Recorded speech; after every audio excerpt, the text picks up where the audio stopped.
Bem, então, nós estamos na página 81 do Jardim, no tópico Unindo as Informações, e a gente está utilizando como exemplo o mapa que se encontra na página 77, que é esse mapa aqui, tá? Então, no vídeo anterior, a gente já falou de algumas informações que a gente conseguiu pegar desse mapa, e a gente vai dar sequência agora. Então, vamos lá.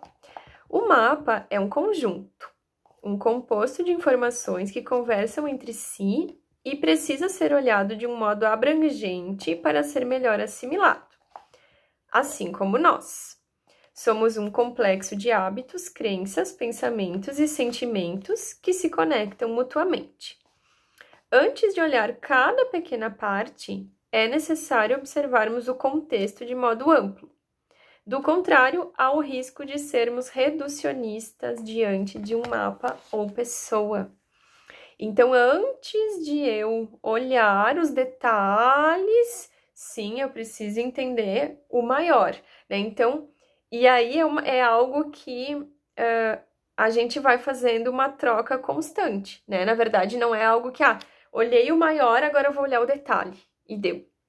Não, eu olhei o maior. Primeiro eu dei, né? Então, vou dar o exemplo de eu, quando me deparo com um mapa. Primeiro, né, eu vou olhar ele num todo. Olhei o desenho, tá, ele me causou uma impressão, beleza.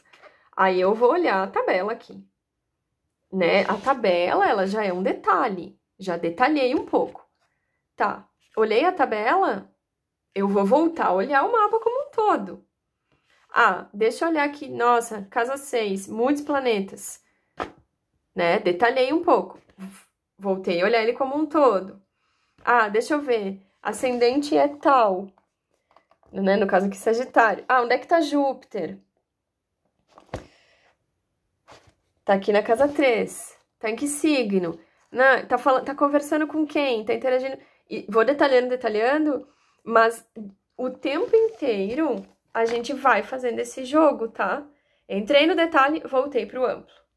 Porque cada vez que eu entro num detalhe, eu vou assimilando informações que quando eu volto pro ampliado, a minha percepção do todo, do amplo, ela já foi alterada por conta de informações dos detalhes que eu peguei. Voltei pro amplo, observei outra coisa, deixa eu ir lá naquele detalhe, vou lá naquele detalhe.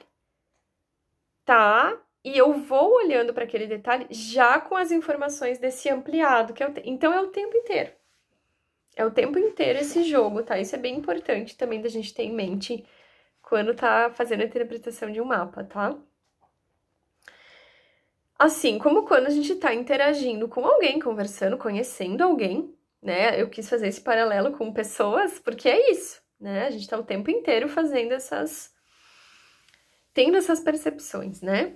Então, seguindo na percepção do mapa que estamos utilizando como exemplo, quais os pontos em comum que todas essas informações transmitem? Quais as características que as unem? Qual o padrão? Qual o tema?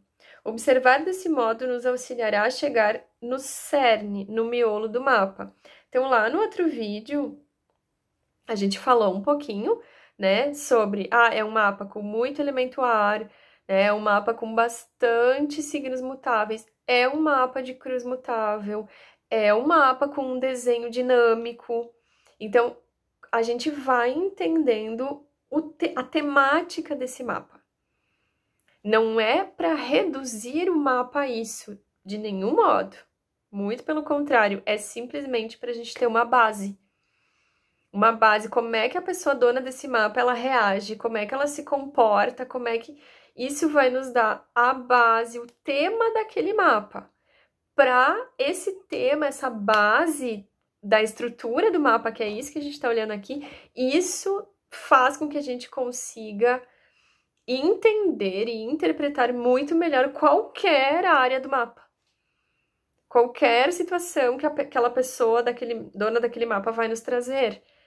Porque eu vou ter uma base da onde eu tenho um chão da onde eu sigo, tá? Da onde eu parto, né? Então, vamos lá.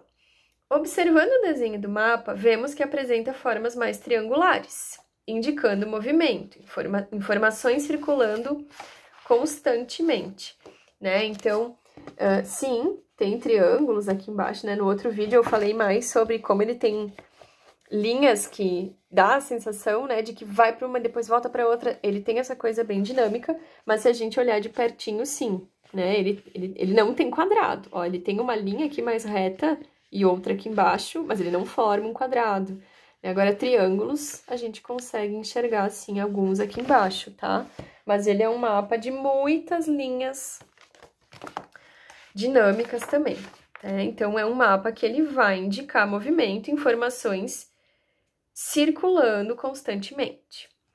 Também é possível notar que a maioria dos pontos se encontra no lado de baixo da linha do horizonte do mapa, sugerindo introspecção.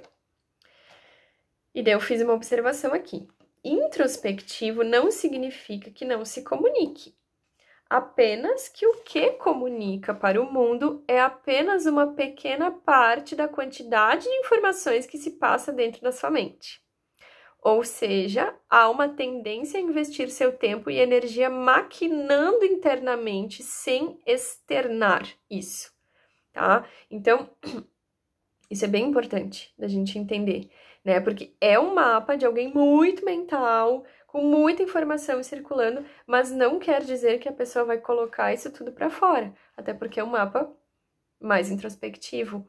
Mas é isso, não quer dizer que a pessoa guarda tudo para ela e não fala nada, mas quer dizer que ela fica muito tempo, ela vai passar muito tempo dentro dela mesma, né? Então, são pessoas aqui, não lembro se eu falo disso em algum momento, porque eu tô lendo aqui junto com vocês, mas provavelmente alguém que pode sim ter tendências a questões bem ansiosas, de ansiedade, até de, daqui a pouco, alguma crise de pânico, algo nesse sentido, por ficar muito dentro da cabeça dela e não botar as coisas tão para fora, porque quando a gente põe para fora, a gente conversa, né? A outra pessoa, quem tá nos escutando, às vezes dá uma opinião, um ponto de vista que já me acalma, já, né? Aqui a tendência é ficar bastante dentro de si mesmo, tá? A tabela de elementos e qualidades nos mostra um mapa com déficit de elemento fogo, muito ar, pouca terra e um excesso de pontos mutáveis. Isso conversa com as informações anteriores. Muito ar e muitos pontos mutáveis naturalmente vão se conectar a processos mentais intensos, distração, inquietude, dificuldade de silenciar. O déficit de terra agrava esse processo, pois indica desafios em relação à estrutura, foco, persistência. E o déficit de fogo demonstra inseguranças relacionadas a expressar quem se é, a assumir postura perante suas ideias e opiniões, acreditar e confiar em si mesmo. Isso tudo se relaciona à introspecção que o desenho do mapa aponta, acentuando-a e provavelmente sendo expressada como retração ou algum grau de timidez.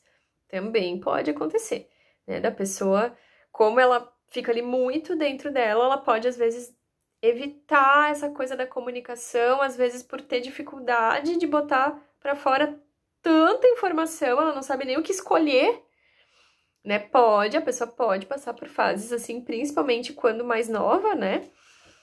Mas enfim, né? São coisas que ela pode acessar a qualquer momento da vida, em alguns momentos, né? Conforme ela vai ficando mais velha, talvez ela vai sabendo lidar melhor, normalmente, né? Vai sabendo lidar melhor, mas talvez é uma pessoa que procure ajuda de um astrólogo para lidar com isso, por exemplo, né? Pode acontecer. A cruz desse mapa também é mutável e há uma concentração de planetas pessoais em Gêmeos, que é um signo de ar mutável. Todos esses pontos se encontram dentro da casa 6, uma das casas de Mercúrio e relacionada ao signo de Virgem. Virgem é um signo mutável. Mercúrio é regente de Virgem e Gêmeos, conectado à mente, comunicação e interações, né? Então, esse outro ponto aqui também interessante, uma concentração forte, né, em signos, no signo de Gêmeos. Então, a pessoa tem a Lua em Gêmeos, Mercúrio em Gêmeos, Vênus em Gêmeos, o nó do Norte em Gêmeos, que é um signo mutável e é um signo de ar, né? Então, a gente que é o que eu escrevi aqui. Podemos perceber como tudo vai girando em volta do mesmo tema. Então, sendo Mercúrio um planeta essencial dentro dessa temática mental, vamos observá-lo. Então, beleza. Aí a gente vai entendendo, ó, um mapa muito mental. Quem é o planeta da mente? Mercúrio. Onde é que está esse Mercúrio? Encontra-se em Gêmeos, um de seus domicílios, dentro da casa 6, que é uma de suas casas. Ele está em casa. Ou seja, encontra-se em um ambiente potencialmente fértil para ativar suas características em plenitude. Ele está em conjunção quase perfeita com a Lua. Se a gente olhar aqui, a gente vai ver se dá para mostrar aqui. O Mercúrio, ele tá colado na Lua, tá? Ou seja, sua segurança emocional está completamente relacionada à sua expressão, né? Porque a expressão Mercúrio, as emoções, né? A segurança emocional vai estar relacionada com a Lua, então a gente pode seguir por este caminho, né? Assim, se essa pessoa não puder se expressar, ela se sentirá desolada e se recolherá em seu mundo interno. Que outras percepções podemos captar quando Mercúrio e Lua se encontram tão próximos em um ambiente extremamente mental? A Lua simboliza afeto, sensibilidade, intuição, carisma. Naturalmente, Mercúrio mesclará essas características com as suas, trazendo doçura e cativação para serem ativadas em seu modo de falar e se expressar. A Lua representa a figura materna. Vinculada a Mercúrio em Gêmeos, ela entrelaça fortemente a fala da mãe ao seu mundo interno. Ou seja, tudo o que a mãe fala ou falou durante a infância da pessoa pode ser entendida como verdade absoluta. Aqui eu estou...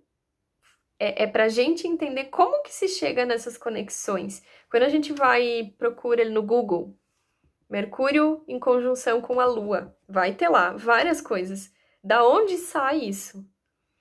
É disso aqui, é dessas conexões das características de um planeta com o outro. E é legal a gente entender isso porque a gente consegue fazer isso com qualquer planeta, entendendo as características deles, né? E a gente pode ter as nossas próprias interpretações, né? A gente não precisa ficar preso ao que está escrito no texto que eu li ou ao que eu tô falando aqui agora. Mas é o exemplo de como se faz esse raciocínio da junção de dois planetas, das características dos planetas num determinado signo, né? Então, as crenças da mãe podem ter sido capturadas sem filtro pela pessoa e ela vai necessitar peneirar o que é pensamento dela e o que é da mãe. Ao mesmo tempo, a gente tem Mercúrio e Lua fazendo um trígono quase perfeito com Saturno, que se encontra dentro da casa 3, que é a casa de Gêmeos, e é um outro domicílio de Mercúrio. Saturno se conecta à área profissional, interagindo fluentemente com Mercúrio e com a Lua, né, porque é um trígono, indica que todo esse fluxo mental pode ser utilizado de modo habilidoso e com resultados a serem colhidos. Ao mesmo tempo, pode indicar um certo acomodamento, uma preguiça em focar e se aprofundar, fazendo com que a energia se disperse em muitos assuntos simultâneos e apontando um provável desafio a ser superado, né? Então, a gente vai entendendo aqui como que tudo isso vai se juntando e o que vai gerando a partir disso, tá? E assim, quando a gente está fazendo uma leitura, sim, tem muitos desafios? Tem. Então, a pessoa, ela pode chegar, né? Uma pessoa desse mapa, ela pode chegar num astrólogo e dizer, nossa, eu tenho uma dificuldade muito grande, assim, em me concentrar.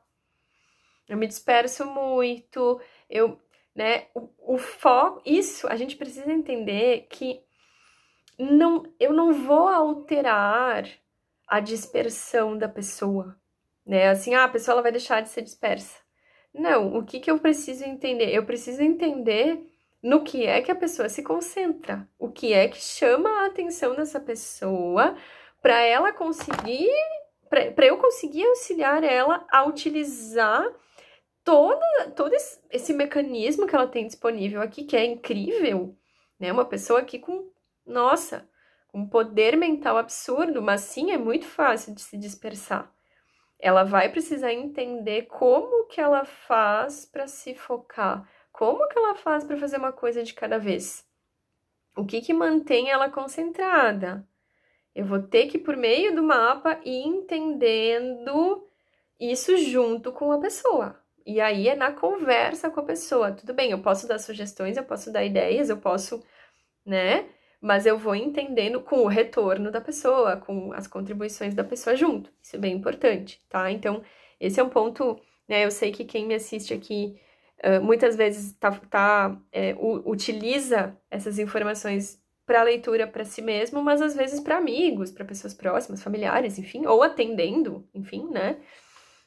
É importante eu entender que o meu foco ele tem que estar no auxílio à pessoa conseguir desenvolver os potenciais dela a favor dela, né? E não, tudo bem, sim, realmente, né? Dá pra ver que é um mapa de alguém que pode se desconcentrar facilmente, pode ser bem disperso, tá? Mas como que a gente pode auxiliar dentro desse contexto a pessoa a, né? Por exemplo, esse mapa aqui, que é o que eu falei, não lembro se foi, mas foi nesse vídeo, foi no outro, acho que foi no outro. A pessoa tem virgem aqui no meio do céu. É uma pessoa que ela provavelmente se concentra e se foca muito com questões que envolvem o profissional dela, né? E provavelmente uma pessoa que consegue focar quando tem prazos muito bem definidos. Porque a gente tá falando de virgem, né? Tem muito virgem aqui. Eu preciso de prazo, eu preciso de tempo, sabe? Qual é o meu prazo? Qual é o tempo que eu tenho para executar algo? Não pode ficar uma coisa solta. A pessoa ela vai ter que picotar um passo a passo, ela vai ter que se dar, ela vai ter que ter um sistema de recompensa aqui, porque ela é taurina. Eu acho que em algum momento eu falo disso. E se não falo, já vou falar agora, mas eu acho que eu falo sim. É uma pessoa que ela vai necessitar se recompensar por cada passo que ela cumpre. Então, esse tipo de informação vai ajudando a pessoa ela vai conseguindo hackear ela mesma, né? No sentido de não, peraí, sim, eu sou muito agitada, tudo mais, tá, mas qual que é o caminho aqui para eu conseguir me focar, me concentrar? Porque aí a pessoa, ela consegue ir se organizando de uma maneira que ela vai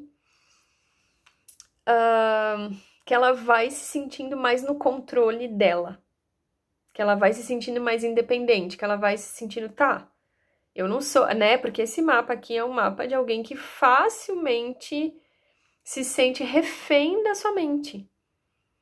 Facilmente, a mente comanda. E ela vai entendendo que não, sou eu que comando. Só que eu tenho que entender o que essa mente quer. O que ela precisa para ela obedecer os meus comandos. E aí, né, são caminhos, né, isso tudo que eu falei, prazos, tempo mais certinho, né, compromissos ali, por isso é uma pessoa bem vinculada à área profissional e provavelmente em área profissional ela funciona muito bem, porque aí, normalmente, né, em área profissional tem prazo, tem coisas mais, né, ela vai ter que ir aprendendo a utilizar isso na vida cotidiana dela também, né. Então, eu vou encerrar esse vídeo aqui para dar sequência aqui no nosso texto, no nosso livro, no próximo vídeo. É isso.